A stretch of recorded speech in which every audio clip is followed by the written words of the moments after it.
एक बहुत अमीर आदमी ने एक भिखारी से पूछा, तुम तो इतने हट्टे कट्टे हो फिर भी भीख क्यों मांग रहे हो?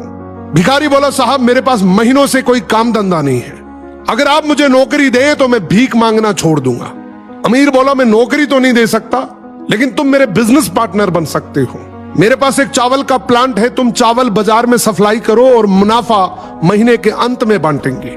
भिखारी ने कहा, लेकिन कैसे बांटेंगे? क्या मैं 20% लूंगा और आप 80%?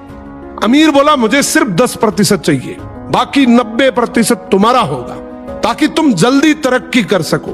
भिखारी ने जोरों से काम शुरू कर दिया।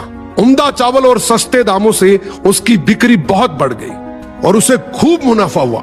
लेकिन जब मुनाफा बांटने का समय आया तो भिखारी ने सोचा, सारी मेहनत तो मैंने की है, तो अब अमीर आदमी को 10% क्यों दूं?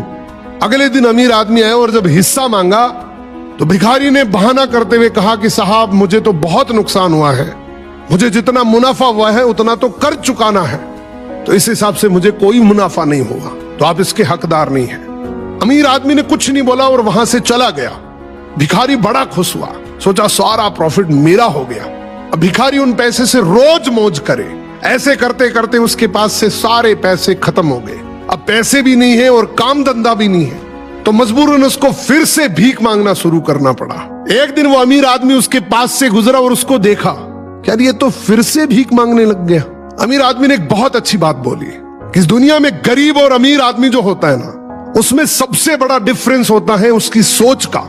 एक रिच माइंडसेट हमेशा ये सोचता है कि मुझे भी प्रॉफिट हो जाए और मेरे साथ जो काम कर रहे हैं उनको भी प्रॉफिट हो जाए, लेकिन एक पुअर माइंडसेट हमेशा ये सोचता है कि जो भी प्रॉफिट हो सिर्फ मुझे ही हो।